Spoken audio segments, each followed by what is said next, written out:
My name is Forrest Robinson. I am about to tell you a story of when I was in the 104th Infantry Division in the Battle of the Bulge in Germany in World War II. It was Christmas Eve, and I was charge of quarters of our unit in our forward command post. It was bitter cold, and we hadn't had decent food for about 3 days. Compounding that, I was enormously homesick because I could envision the family gathered around the fireplace in Winfield and opening their gifts. And as I sat there just self-absorbed in that homesickness, suddenly about midnight a knock came at the door.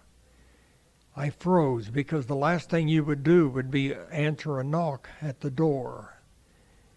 Finally, after the knock continued and continued, I picked up my carbine, made sure there was a clip in it, and with it in my right hand, cautiously moved to the door, and with my left hand, slowly opened the door and was shocked by what I saw. For there stood a beautiful little flaxen-haired girl of about 9 years old, and an older man pulling a little wooden wagon. The girl looked up at me with an angelic face and said, "Merry Christmas. My name is Hilda. We have come to bring you bread and coal." At that, her father, with a big smile on his face, pulled back the burlap on the top of the wagon, revealing 3 loaves of black rye bread and 6 coal briquettes. They quickly gave them to me and left, for had they been caught, they would have been summarily shot by the Germans, which had surrounded us on 3 sides. That was truly an angelic act for me. Now turn the calendar forward to 1952. I was a patient in a hospital in Chicago where work was being carried out to try to repair injuries that I had to my right leg in the Battle of the Bulge.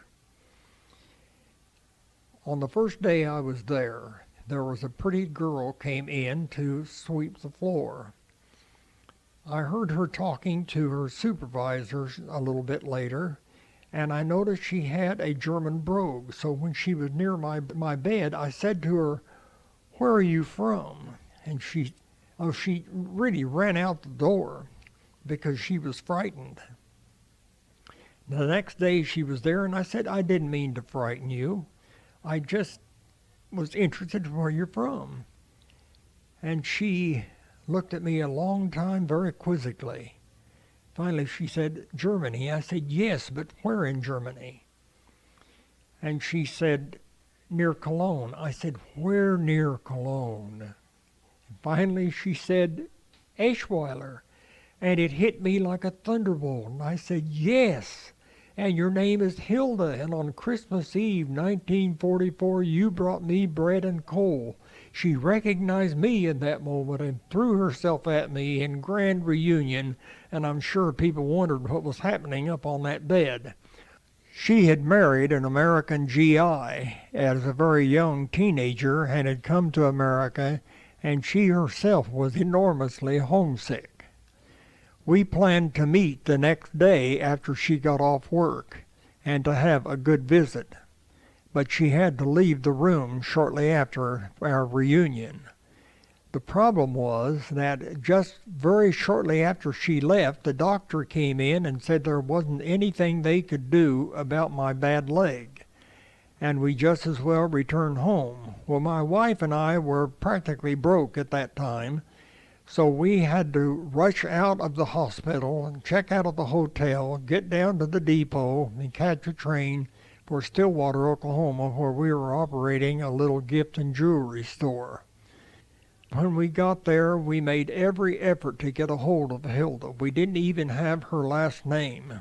And we called, we sent telegrams, we wrote letters and such, but we got no cooperation from the hospital, and we never heard from Hilda again. But truly, she was an angel.